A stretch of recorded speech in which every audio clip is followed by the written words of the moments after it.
fucking niggas since the fifth grade. Really ain't no difference if that nigga gay. Blood satellite.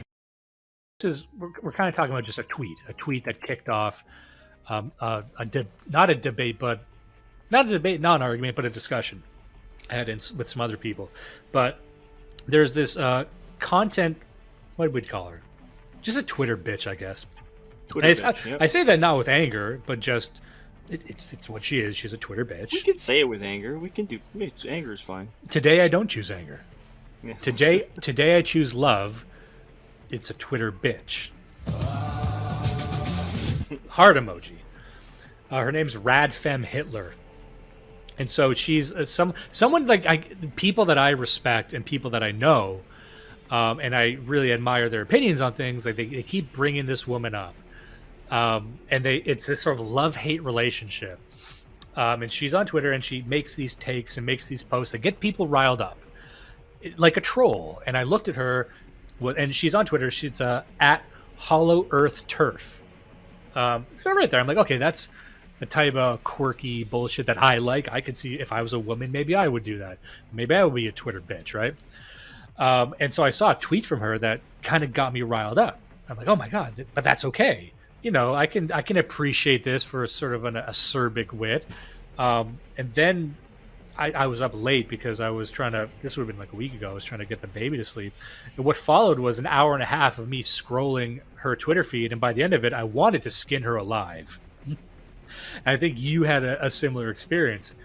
But some people have that relationship with her. Some people think she's just a genius because that, you know, I looked at her almost like a girl version of sort of these really edgy manosphere guys. Like she says things that if I imagined her as a guy saying that about women, oh, I know that guy. I know guys who say like really extreme anti-woman, anti-feminist things. Like, you know, the guys who say that women should be breeding sows, right? That was going to be the thrust of my argument. She's essentially a female BAP, not in like philosophically, but the role that she fills socially on the internet is she's a female BAP. Yeah, and that's the thing. She's a female Bronze Age pervert. So if you like Bronze Age pervert, you'll like her. If like me, you shouldn't.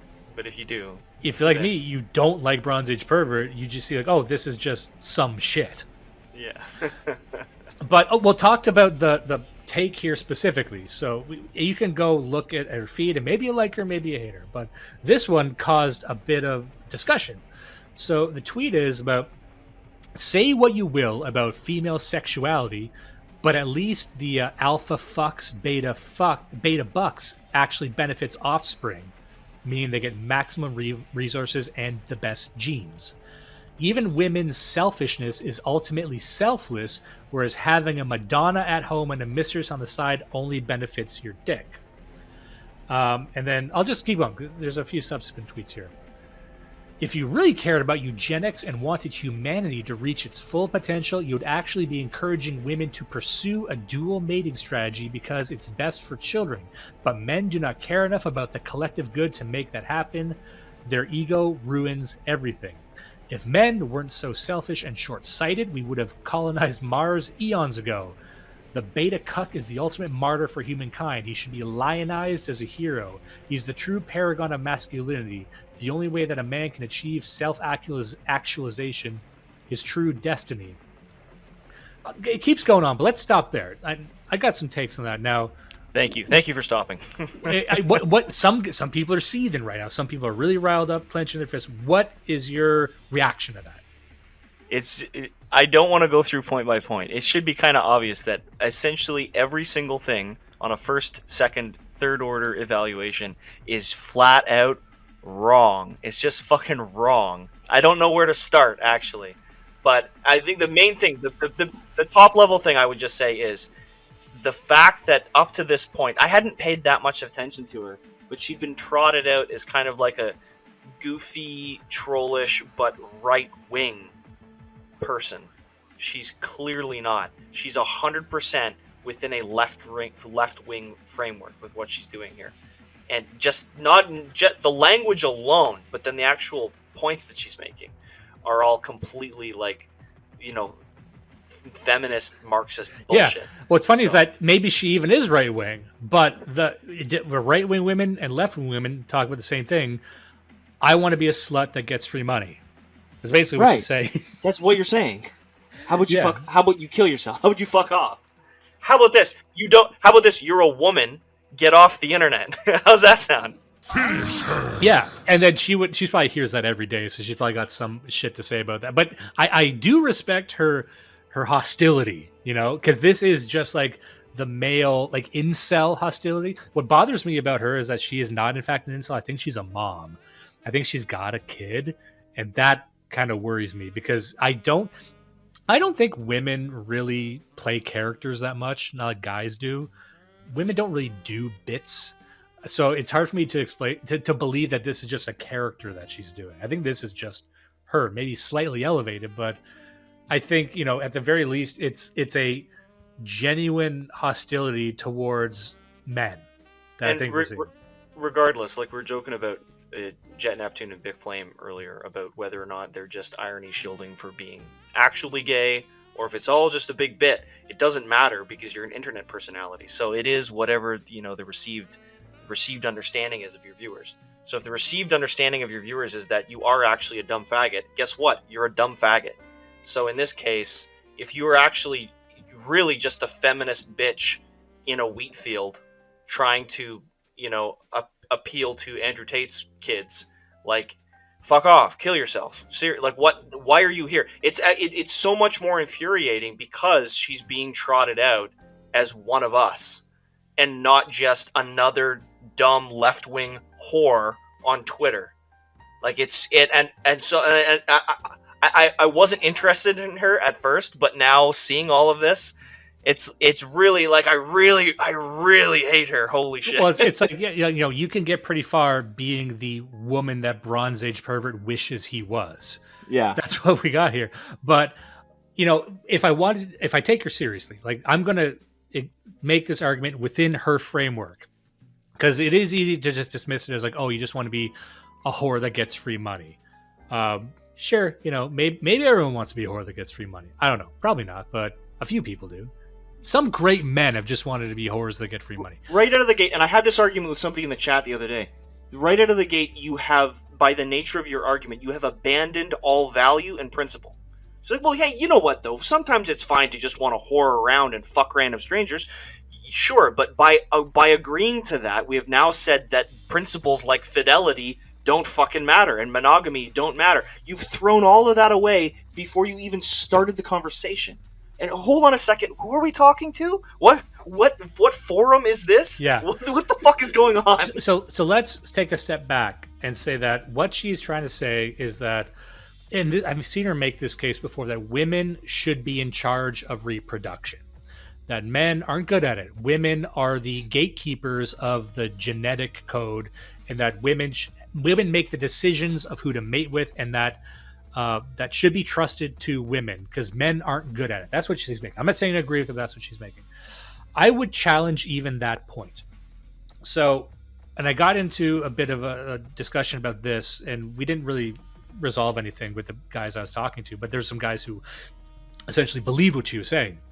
What I was saying was, well, let's unpack what she's saying here. Like, the alpha fucks beta bucks. So that means you fuck the Chad, the ripped athlete, cool guy, and then you eventually settle down with a beta who gives stability and money, and she settles, but that's the best outcome for the child. I challenge her idea that this is the best genetic outcome, because if we're operating within her frame of reference, if you look around at the world we're in right now, if women are really paying attention to if we're going forward into sort of information-driven society, it's not obvious to me that the alpha even provides the best genes to thrive in that world. Correct. So if you are an elite, if you want to be an elite, being like a surfer guy that these women actually want to fuck, those are useless genes. Those are Cro-Magnon genes. Totally useless. So if women actually were the best stewards of the genetic code, all of them would be trying to fuck Bill Gates. no one would be trying to fuck the chat and get Bill Gates to make, because the genes they would want to propagate would be the genes that are proven to excel in this information-based world. So it seems that these women, her specifically, because, you know, whatever, like you're making the worst type of offspring. You're making idiocracy continue, aren't you? You will notice that race is suspiciously absent from these people. Obviously, it's on Twitter, so she fucking can't. But by your own argument, you could slot in not just fuck alphas, but fuck nigger alphas, and the whole thing still works. It doesn't invalidate your logic, right? So it's just obviously, I mean, that's reductio ad absurdum, but this is obviously completely dysgenic. There's nothing that isn't dysgenic about this argument, and she goes on to criticize us for not properly valuing eugenics in the next tweet. In her argument, she tries to, you know, do this little sleight of hand and say, and so the beta is actually the hero. The beta is secretly the alpha. No, actually, the beta is the alpha. The beta is the genetic code you should want to reproduce with, but you don't. And that's the problem. And that means that you, women generally, and this is the argument I'm making, are the last people who should be who should be deciding what genes to put forward. Correct. Because I've seen her before, and many others like her. They'll gesture vaguely to the past, and they'll say, you know, back in the day, women were always the keepers of the genetic code, and we were in charge of this. I'm like, here's the thing: you don't get to gesture to the past unless you really gesture to the past. You don't get to point to the past and say it used to be good back then, unless rape is on the table.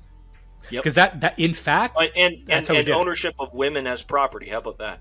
Like, if you want to talk about the history of the entire fucking planet and our species, that's much more normal than women having any rights at all. So yeah, don't draw from history selectively and say this is so great, and then like, oh, but also you'd be the property of men like you were for 10,000. Yeah, because what they'll do is they'll point to the statistic that goes around that historically something like 50% of the men reproduce and 90% of the women reproduce, right? Something like that.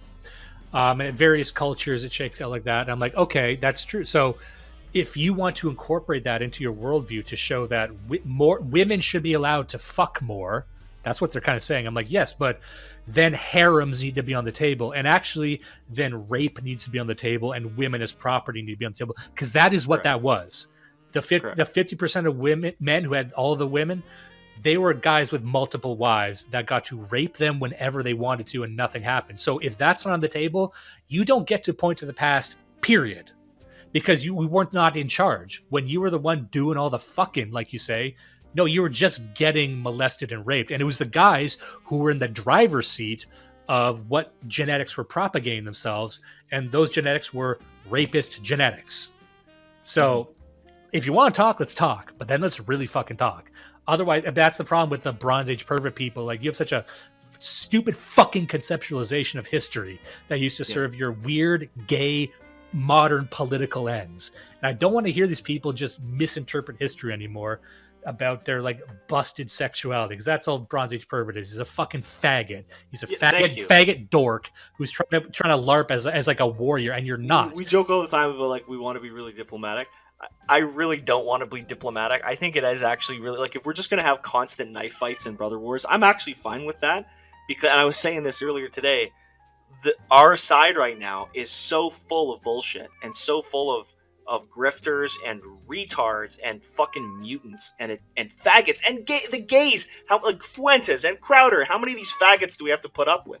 Like, I personally don't really care if infighting completely destroys our movement forever, because if that's going to happen, there is no movement. So by all means, let's call Bap what he is. He's a gay fucking Greek Jew with no new or interesting ideas and is wrong about everything. Fuck him. If you like Bap, fuck off. And with this bitch as well. Why are people...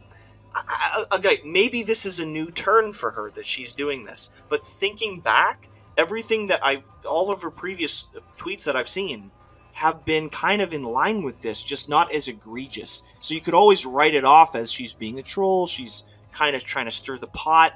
And like with BAP, there's always some grain, not of truth, but of like narrative consistency, like she's towing the right-wing line. So we give her a pass, right? Just like a lot of guys on our scene, we give them a pass, because like clearly they're schizophrenic, but hey, they're towing the line. So we don't want to. Let's not have a brother war. Let's just give this guy a pass. Let's give this guy a platform, even though he's clearly a literal like retard. Yeah, I do not want to hand out passes to people who accidentally own the libs.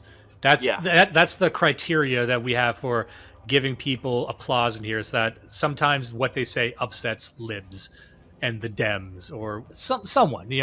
Increasingly it's just upsets people on our side that they like. Whatever. But that's why I'm like, the only way to look at this is to the summary of my point is that women should not be in the driver's seat, because I think if you look at it realistically, women do not have a good track record of identifying the best genes to propagate. I think they actually don't. the fact that she, and how many posts, I'm scrolling down here, it's like 10 tweets. The fact that she sat down and wrote all of this out like she thought it was such a brilliant idea is such brilliant proof of the fact that they don't know how to choose, and they don't even understand how poor and completely full of holes their own reasoning is. Right? Again, to repeat briefly, alpha fucks beta bucks actually benefits offspring because of maximum resources and best genes. So you think the genes are valuable, right? But the genes only come from the alpha. But the resources are valuable, but the resources come from the beta. But you're saying that the alpha and the beta are genetically distinct from each other, but now the children are all going to be alphas, which means that the children are going to be incapable of creating resources, which means by the second generation, there are no resources left. That's called dysgenic. That's called collapse of civilization through blood poisoning. That's what you've done. And so also, this is what you do when you put a woman in charge. And there is no question or like the topic of the women's genetic suitability is not brought up. Apparently all women are queens. There's no such thing as a genetically deficient woman, right? It's only the men. Yeah, exactly. Good point. The one thing I will pin on the men is that there's a bifurcation between men that have high sexual market value and men that actually produce things. And I don't think that's an accident. I think that's part of Jewish influence over the past 150 years. I think that's fucking intentional. However, that isn't something that can be solved by allowing meddling bitches like this to convince women on our own side to make decisions like this. This is right out. This woman needs to be pilloried in the public square tomorrow morning, 8 a.m., please. There's so many of these bitches with cigarettes for souls walking around saying, yeah, actually, have you considered, like, I've seen like the Red Scare girls and all these people like, actually, Balenciaga is really cool. You're all chuds who don't get it. I'm like, I'm sick of you. I'm sick of bitches who think they have in the pilot seat of culture. Every time you're in the pilot seat of anything, it's slutty and weird and dark and sad and wet. It's like everything you do is a cigarette in a puddle. Yes. I just want to stroke my own ego for 1 second. As I was shouting all of that, my wife stood up and stretched her back and said, "Great speech, bro," and then walked out of the room. So sarcastic clap. It's not... Thanks for that, faggot, she says. Speaking of tradition, speaking of how things used to be, how things really used to be, did you want to talk about some weird esoteric shit? Yes, I do. Just to prove our point, to prove that we are the ones that actually look back in time. If you look back far enough in time, it's all magic and monsters and serpents. It's UFOs, it's Atlantis, it's space aliens, it's all kinds of shit. It's all the stuff, and it's all real, and it's all happening. It's happening now, even. So there's this book that I read. There's a couple books with this title, and I got one. I don't want to get the other one because I think the other one might be a bit more serious. But it's called The Sacred and the Profane by Steve Barney. It's a very, very interesting book. And all the books with the sacred and the profane titles speak about ancient biblical mythology and stuff like that, and trying to relate it to modern day phenomena. So one thing he does in this book that I didn't know too much about this stuff, but I kind of heard whispers of it. But he really goes deep into like the Old Testament mythology, and in a way he tries to relate it to the modern world, and UFOs and things like that. And just like the Atlantis stuff, the moment you take the mythology and try and weld it onto like Bigfoot and UFOs, I'm not that interested. Like there's a lot we could have talked about with Atlantis on the last episode. We could have talked about, the idea that Atlantis actually founded in Egypt, like they built the pyramids. I don't know. I'm just not that interested in that stuff, or like, oh, the Atlanteans are the ones running the government now. I'm like, oh, okay, it's that kind of gets kooky. I like the old mythology stuff. Similar with this, but he paints a picture of the stories of the Nephilim and the angels and all these different dimensions and how they intersect in the Old Testament and all the references to it. I found, aside from the Old Testament, some of the references in the book were lacking. He points to like one single sort of biblical dictionary. In the book, there's a lot of the dictionary defines Nephilim as. I'm like, okay, well, I would have liked a few more sources in the book. But anyway, I just wanted to, we'll go into this. It's going to be a bullet point list. We're just going to go through a lot of interesting facts and a lot of a schematic of how this spiritual world functions. Just the book in summary is, long considered the product of imagination and superstition, the world's sacred writings compile what is often thought to be an archaic worldview. Yet many of these sacred writings describe a nature of reality that is in striking parallel to emerging modern scientific theory. So what he does early in the book, and this is kind of what I didn't like, he will describe. I'll get to it in a second. Let me just start if we're at the beginning. We'll start at the beginning. So he starts by referring primarily to the Bible, primarily to the Old Testament, and primarily to, ancient Hebrew mythology. So this is a very Jew-heavy book, and it treats, Hebrew, mythology and lore seriously. So take of that what you want, but that's where you find the discussion of the Nephilim and the angels and the Seraphim and things like that. A lot of people have heard about these creatures before, these entities. And, if you've heard about them, but you don't know what they're about, maybe this will help you figure it out. So he starts with this, and you, I think, are a bit more versed in the Bible than I am. So if at any point you want to jump in and recontextualize it or say that, this is obvious or they're getting it wrong, just feel free to do that. But he said, in the beginning, God created heaven and earth from wisdom and power. And this it creates this sort of paradox. It's like, well, if he created all of existence, what exists outside of existence? Or is there such a thing as power that existed before existence? How does that power even exist if it originates all things, even power itself? So he says the Jews say that, in fact, the God resided in this endless world called Sifrot, Sfirot. And the Sifrot is this 10 realms.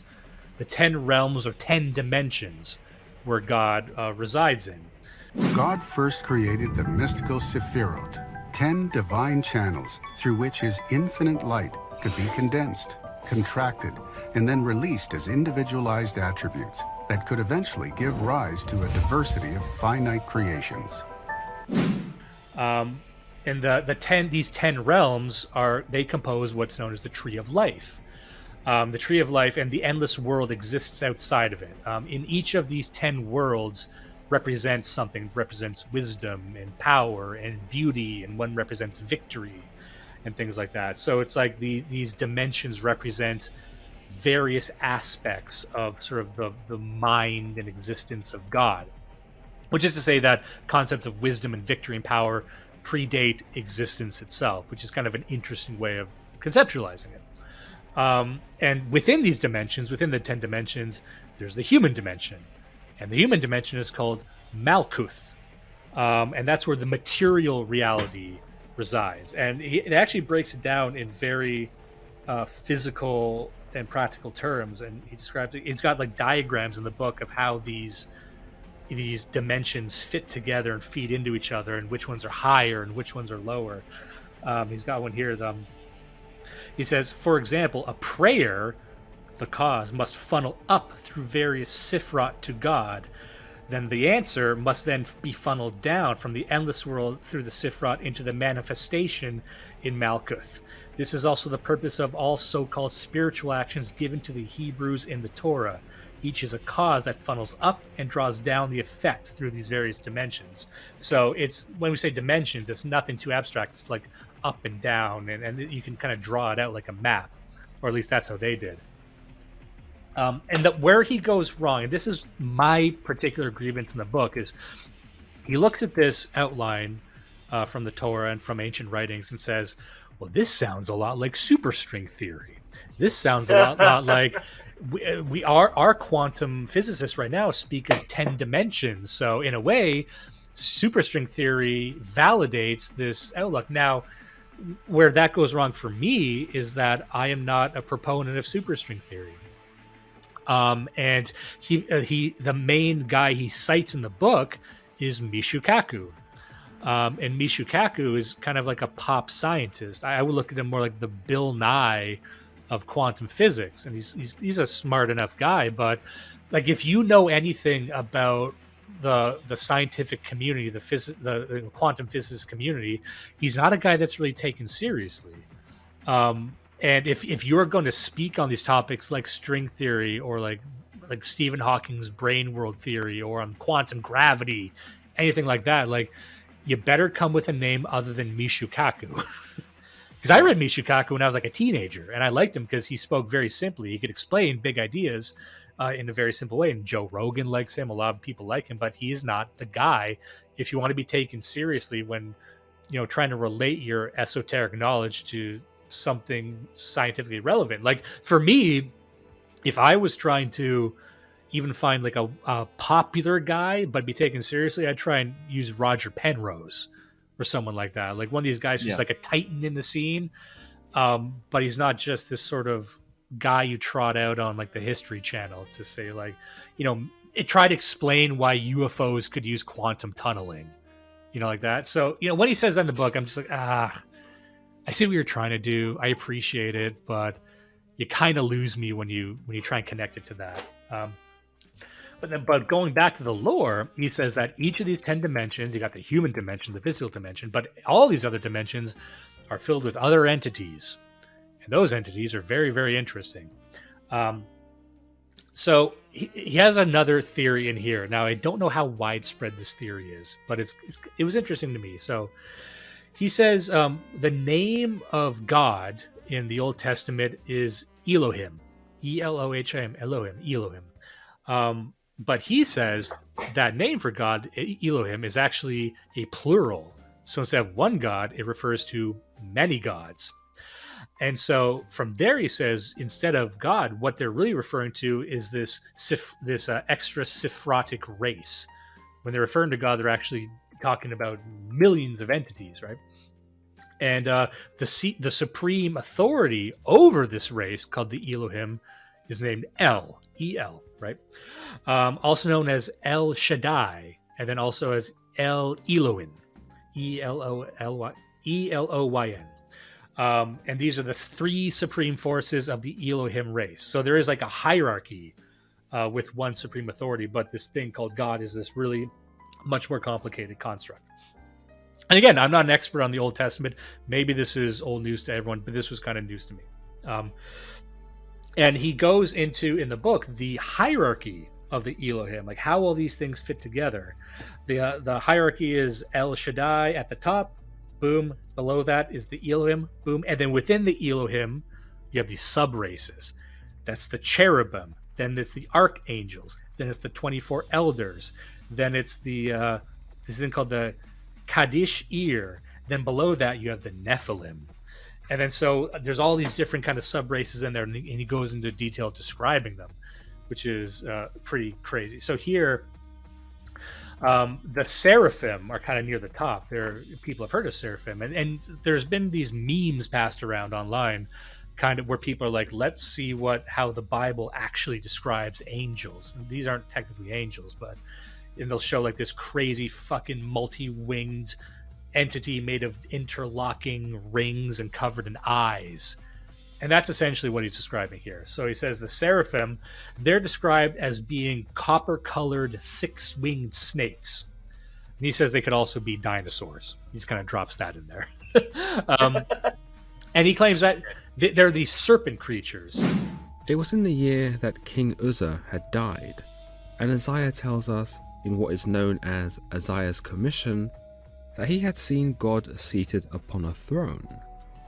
But it wasn't just God that had caught his eye, but also the six-winged angelic creatures that floated above him.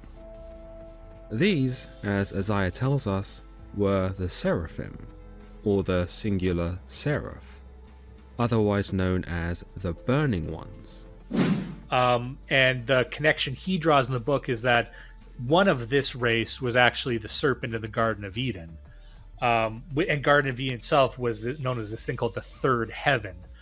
And so that was sort of like a seraph of the Elohim. And the case he's making in the book is a lot of these cases where it's Satan or the devil is just one of these other races that might look somewhat satanic, and that the snake sits very, very high in this mythology, and the snake it's of the devil, right? But it's also this sort of arguably an angelic race that's trying to corrupt, and we'll get into why they're doing that in a second.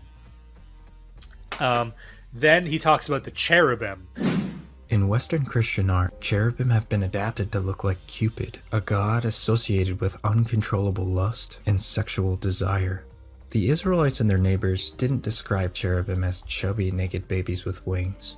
The cherub is connected to creatures like the Sphinx, griffin, and dragon, hybrid creatures with mixtures of different animal aspects. Their main role was to guard sacred space. In Genesis, they're patrolling the border of the Garden of Eden. The temple in Israel was a miniature version of the garden. God, humans, animals, and the heavenly host in a garden paradise. There's a class of cherubim called the Zun. And the Zun are described as, they're modeled after animals. They look like big animals, but they have 6 wings and they're covered in eyes inside and out. So just trying to imagine what that looks like a giant lamb that's winged, but just like covered in staring, blinking eyeballs. He's got a description here. From the Greek word zoon, the English word zoo is derived. I'm not sure about that, but let's go with it. Because of the root meaning of alive or live thing. The appearance of a zoon is distinct from that of a seraph. The zoon's appearance suggests that this class of Elohim could be the pattern for earthly land animals, such as the predators, the herd animals, and the primates, and the flying creatures. It says... and he's quoting the Bible here, 4 Zun covered with eyes in front and behind. The first Zun was like a lion. The second Zun was like an ox. The third Zun had the face that looked human. And the fourth Zun was like a flying eagle. Each of the 4 Zun had 6 wings and was covered with eyes inside and out. So they're in the mix too. And he's also making the case, and again, maybe this is for the Hebrews out there known, but he's making the case that the layout of like the tabernacle of the Jewish of the synagogue and arguably the church too is set up to represent the layout of how all of these interlocking Elohim would sat, because they said like, okay, at the center there's El, and then along the sides are the seraphim, and those are represented by candles, and then before the throne, interlocking the throne, are these other cherubim. So he's basically trying to say that the architecture of like the synagogue and like these tabernacles are supposed to literally be a schematic of how this, otherworldly hierarchy was. Now, again, maybe some people know that, maybe that's kooky. I don't know, but that's just what he says in the book, and that's kind of interesting because the other argument is that almost in a Platonic sense, Plato's forms, that everything that happens in the material world is literally a one-to-one representation of what's happening in the paranormal world. So like the hierarchy, that's what he was saying about these creatures called the Zun. Like they're these otherworldly angels, but he's like, they're kind of the template for our animals. So that's like, there is just an imprint of everything happening in this other spiritual world that's played out here in a different materialist way. Then there's this other entity called the Ophanim, Ophanim. The Ophanim, they're described as giant bronze beings with multiple faces and calf legs. And then within the calf legs, there's wheels within wheels. And all they do is they hand out scrolls containing woeful prophecies. And then, yeah, the location of all these cherubs in the hierarchy correspond to the design of the tabernacle and their relationship with the throne. And these ones are like described as throne grippers. So they're there, like, just imagine that the way it's described, like calf legs, and then beneath that there's like all these like interlocking fucking golden fiery wheels and shit. And then on the lower level you have the archangels, and archangels are messenger angels. That's what that means. Archangels are the messengers of the throne of the supreme Elohim. There are only 2 archangels named in the canonical Bible that the Protestants and the Catholics use. They are also named in the Quran as well. These archangels are Gabriel and Michael. Originally, there were 7 archangels discussed in the book of Enoch. They said that there's 7 of them that stand before the throne, and they announce events with the shofar. And he says in the church layout, they're the 7 lampshades. So if you've ever seen it, that's what they're supposed to represent. And he says, like, the rise and fall of empires and nations on earth, like Platonic forms, representations of the wars between these Elohim in heaven. And this is what we're talking about, that within the hierarchy of the Elohim, there are sacred Elohim and profane Elohim. And the sacred ones are the ones that are aligned with God. And the profane ones are essentially the evil ones. So he's making a case that rather than God versus the devil or Satan, it's all of this giant group of sub-races, and there's just evil and good versions of either of them in multiple different versions. And that he likens that to even the story of Genesis and the story of, archangels cast down, that there's just a giant war in heaven that's kind of represented here on earth in the form of Armageddon. And within that, and we're going to talk about the Nephilim now, because the Nephilim are an interesting species. And we talked about them a bit when we talked about Atlantis, and one common thread I find when we discuss any of this stuff, when we discuss like esoteric history, the Nephilim are always coming up, but they're always described differently by different... They're almost there to serve whatever the theory is. So like when it comes to Atlantis, the Nephilim were described as like a hybrid species of Atlanteans and man. Here they're described as something different. Now, let me ask you, like, in your biblical studies, did you hear a lot about the Nephilim? No, I'd never heard about that. Okay, they come up a lot.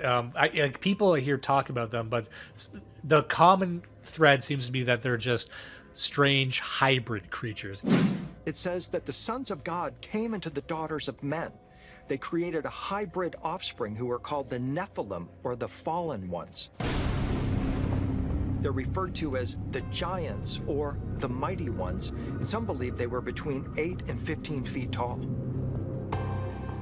This is handed down not only in the Bible, this is also handed down in Sumerian languages, that some of the gods had sex with humans and the offsprings were giants. They're described as the hybrid between the Watchers, which are a type of seraphim, a hybrid between the Watchers and man. They're genetic giants who kind of walked the earth and became ravenous cannibals. And they were the reason that the flood happened, the great flood that wiped them out, because they were just these monstrous cannibal giants that couldn't be permitted to exist anymore. But the problem is that after they died and got wiped out by the flood, apparently they became demons and evil spirits. So we're still stuck with them in some form. And he makes the distinction that these giant humans were known to the Greeks as the Titans. So we cross over into different mythologies here, that these, because there really are giant myths throughout human history. He's trying to say that they're all the same type of giants, but they're more sort of stepped down Elohim that became more materialistic. And they even pop up in the Atlantean myths too, because Atlanteans were described as being massive as well. Massive, fair-skinned, red-haired, blue-eyed. So there could be interplay between a lot of these things, but they're saying that there's good versions, good Elohim and bad Elohim as well. Good Nephilim, good Nephilim and bad Nephilim. Now, the giants, these bad guys, they're the ones who started the evil satanic religion called Baal. These giants that were wiped out were the entry points for the profane Elohim religion. So you had the regular sacred religion, then you had this other thing that they were trying to start in our dimension called Baal. During the Judges period, The practice of Baal worship entered Jewish religious life. Judges, chapter 3, verse 7, NIV. The Israelites did evil in the eyes of the Lord. They forgot the Lord their God, and served the Baals and the Asherahs. The practice of Baal worship became widespread in Israel during the reign of Ahab. 1 Kings, chapter 16, verses 31 through 33, NLT. And as though it were not enough to follow the sinful example of Jeroboam, he married Jezebel, the daughter of King Ethbaal of the Sidonians, and he began to bow down in worship of Baal. First, Ahab built a temple and an altar for Baal in Samaria. Then he set up an Asherah pole. He did more to provoke the anger of the Lord, the God of Israel, than any of the other kings of Israel before him. They say that it originated from Mount Hermon, which is a real place, a real mountain, which is described as a favorable location for switching between dimensions. And this religion it's essentially Satanism. What people know as Satanism, that's just what this is. It was the religion started by these profane entities. And at the heart of this religion, of this Baal religion, is you see a lot of snakes and you see a lot of dragons. And so, featuring prominently in this evil religion that's designed to corrupt our dimension, that's where dragons and snakes. So anything that deals in dragons and snakes is bad. It's profane. It's not sacred. And so he groups a lot of ancient Indian myths along this, because dragons pop up a lot, not only just in Chinese mythology, favorably. He's like, anything that treats dragons favorably is bad. So China doesn't get out of this book very, very well, but neither does India, because once you do a survey of history, dragons and snakes actually pop up pretty favorably, more than you think. Even when we were discussing a lot of the Stone Age religions, and even fucking Zoroastrianism and a lot of those Middle Eastern religions we were talking about, they love snakes. They love worshiping weird, like, fire animals. So, within this, like, oh, you're just worshiping a demon, right? And that's why, the war between the sacred and the profane that we're talking about is described in Genesis as the battle between God and Satan, or the great serpent, the deceiver of the world. That's the connection he's making there. And he says that the story of Nimrod in Babylon, which is a story a lot of people might be familiar with, is actually the story of him engaging in serpent Baal worship. Baal. It's hard to say. I say B-A''A''L. That's what I'm saying. But it is what it is. It's Baal worship. It is Baal worship. That's what it is. You don't have to be ashamed of it. Yeah, and he describes it as sort of this version of idolatry. It's a lot of sun worship. So the commonalities with this religion and a lot of the profane religions is worshiping the sun, worshiping serpents, and like the serpent as like a form of knowledge, in a sense. Like in Christianity, the snake giving profane knowledge is seen as bad, but there's lots of religions that treat the serpent bringing knowledge as a good thing. So he's just saying that's designed by the evil entities to corrupt mankind. And he has here, he gives 7 fundamental components of what he calls the dragon culture that dominated the world before Christ. Because even though this talks a lot about the Hebrew faith and Jewish stuff, he does end by saying that, Christ is the good guy.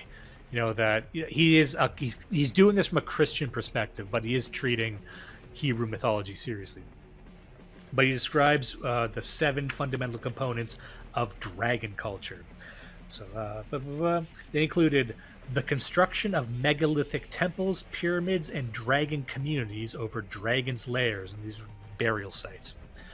Observance, that's the first one. The second is observance of universal burial customs to preserve the dragon body. This is mummification.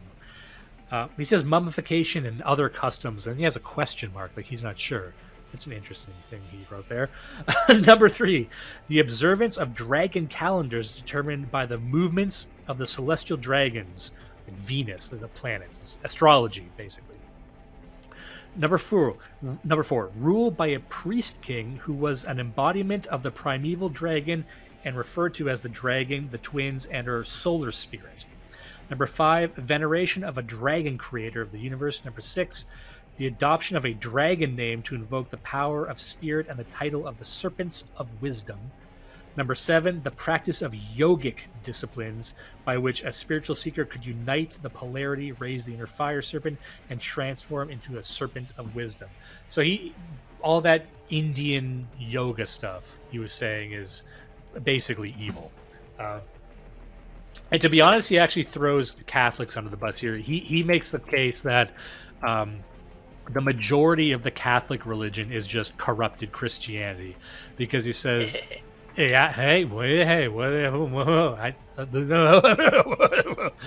says that a central component of this evil sort of satanic religion is mystery worship, and if you're in Catholicism, like the worship of the mysteries and rituals and things like that, he's not a fan of, because he says that one of the tools of the profane Elohim is to, once Christianity won, they tried to corrupt Christianity and make it a bit more satanic, and so I think he's more friendly to Protestantism, to be frank. I think he's a Lutheran, this guy. Talk about satanic, actually. He also says, like, the implication that in the story of Cain and Abel, Cain was a Nephilim, born of the profane Elohim, breeding between Eve, who was led astray. He says here that the sacrifice of Jesus nullified the sacrificial authority of Baal worship, because sacrifice was a big part of the worship. You always had to be sacrificing people and animals, and then Christians will say that even, especially if they're kind of speaking from a political theological point of view, they'll say that the sacrifice of Jesus meant that we didn't need to sacrifice anything anymore. So it even had practical applications. But so he's saying that ended. That drove a stake in the heart of Baal worship and broke their control over Malkuth, the human realm. He says that the claim is that after the success of Jesus, the serpent religions, which still exist, that's kind of the point of the book. He says these serpent worshipping religions, these Baal religions, these ancient profane religions are still there, and they exist to attempt to subvert Christianity by mixing in with it and creating these other kind of deviations like Catholicism, which reigned until the Reformation. That's his words, not mine. Anything related to mysteries is related to the serpent cult. And then near the end, he gets into UFOs. And again, this is where I'm like, okay, we can talk about that. You hear this a lot. I've heard this from other Christian guys by saying that UFOs are demons. And he basically says that UFOs are the profane Elohim. He's got a part here about that. Says, so how does the Bible's reference of the appearance of Satan and his angels upon the earth integrate with the alleged reports of modern-day phenomena like UFOs and aliens?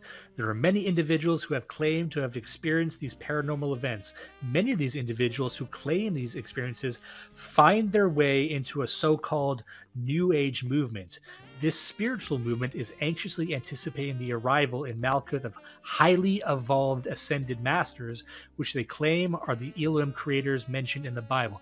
Now, this I actually kind of liked, because it is something I had noticed, that it's so frequent, from what I've seen anyway, that people who have claimed that they've been abducted by UFOs, and even people who are very active in the UFO scene, they're really active in like New Age type stuff, this sort of like New Age spirituality and like vague Indian stuff. Like it's very rare to see UFO advocates who are just Christians, Catholics, Lutherans. Have you noticed that? Like, I don't know how much you look into it, but that seems I haven't looked into it that much. I kind of assumed, just because of how many of them there are in like the central and southern U.S., that there would be some crossover. Yeah, but he pointed that out, and whatever you think about UFOs being demons or angels, that did stick out to me as true. And I think he noticed it. That isn't it weird that the people who claim to have had, if we assume that they're being truthful and they were abducted by aliens, they are awaiting an ascended race to visit Earth and basically make everything better, which they function like angels, but that could also be function like an antichrist figure, if you have any familiarity with that. So yeah, that struck me, and maybe I'm wrong. Maybe people have other experiences with that, but it seems that every UFO person I've seen has some kooky other religion. Sometimes it's just like being a hippie, but a lot of the times it's like they're almost worshiping the aliens themselves, right? They're worshiping this ascended race that exists in a material way. Like they're worshiping entities that are in our world. They're not from another dimension, not really. So, like, that's an interesting note. And he kind of backs this up with the description of UFOs. Now, the problem is that UFOs have so many different descriptions, but one of the most popular descriptions of UFOs is sort of a cylinder or a pill-shaped thing. And, you know, we've discussed UFOs in the show. We have our own theories about UFOs and how they might actually be just secret technology. But he does point out that in the Bible, they describe some like the angels that descend to Earth as being sort of cylindrical and covered in clouds. Let me see here. It says, "Is this what the Bible describes when it says that?" And it says some Hebrew word here. "Went ahead of them in a column of cloud during the daytime. We have seen how the word translated column can also mean pillar. Was this column pillar vertical or horizontal in the sky?" He's basically talking about like the Jews wandering through the desert. They were following this entity in the sky that looked like a column or a pillar that was ensconced in clouds. And they would follow that every day, and that sort of led them out of the desert. So he's saying the Hebrew text is not clear which it may have been. Nevertheless, whichever positioning it took in the sky, it would be similar to reports of modern-day UFOs. Reports of both vertical and horizontal positioning of cylindrical forms of UFOs are well documented by researchers. So, you know, the problem is that some UFOs look like discs, but if we are to accept that maybe the most common are described as cylinders in the sky surrounded by some kind of vapor or clouds, he's saying, well, they talked about that in the Bible, and that's the entity, that's sort of the Elohim entity that tried to lead the Jews out of the desert. So that's the case he makes there. And he says like the powers attributed to the Elohim in the Bible can also be applied to UFOs. And what are those attributes? Well, he describes them as invisibility, transporting people between dimensions or worlds, appearing as humans, telepathy and telekinesis, and sorcery. So that's essentially what he's saying. So just in summary, with the sacred and the profane, what he's saying is that this race of entities, the Seraphim and the Cherubs and the Nephilim, they are at war. There's a sacred and a profane version, good and evil versions of these entities, and these entities are fighting wars not only in the spiritual realm, but also directly here on Earth. And the Nephilim still exist in some form. And not only do the Nephilim exist, maybe rare cases, but they existed in the past. Not only that, but then the evil satanic religion, this serpent and sun worshipping religion, this I'm calling it Baal. It might be Baal, but I think it is Baal. That still exists, and it existed in the past until Christianity defeated it. But he's also making the case that it exists underground right now. That there's still serpent worshippers that not only worship these evil entities, but also the concept of ill-attributed wisdom and knowledge, and that that's what the cabals of the evil cabals and of the deep state probably do. So anyway, I just wanted to talk about that for a while. What do you think about that? That is whack. That is farther off the rails than the last one, but that's kind of interesting still. Yeah, I wanted to give I think it's a proper one because he quotes the Bible very frequently. So at the very least, I think he's being correct in that. However, admittedly, he is using a very specific translation, and a lot of the interpretations of this could be down to an incorrect or a very specific translation into English. So this guy doesn't speak Hebrew, first of all, so that might be a problem. But yeah, I wanted to say, when people talk about Nephilim, there's the Nephilim of Atlantis with just these kind of genetic mutants, but then there's also the Nephilim as giants that walked the earth that were evil, and these Nephilim had to be taken out with a giant flood. And nice. So that's the story of that. And so, hey, keep your eyes out. Keep your eyes peeled. And I think you'll see stuff like this sort of get accepted in sort of the David Icke stuff. And this is where the lizard people come in. This is where, like, if you take this literally, they're not only serpent worshippers, they are serpent individuals. They're serpent aliens. And that's why, once you get to the really high levels of conspiracy theory, this all becomes intertwined. It's aliens with spirituality. It's different races. It's serpent aliens that are also ethereal. You know what I mean? And then, but the commonality is that it's a war over the human soul. So you'll see echoes of this stuff throughout the higher echelons of like really intense conspiracy theory stuff. But ironically, when you look at the David Icke stuff, he doesn't take a Christian perspective. He takes that sort of new age, hippie perspective. So I don't know how they reconcile all that. Anyway, that's good. If you have any closing points about that, you can go now. No, not really. That was a wild ride. Do not let the rapists win. Listen and love Blood Satellite.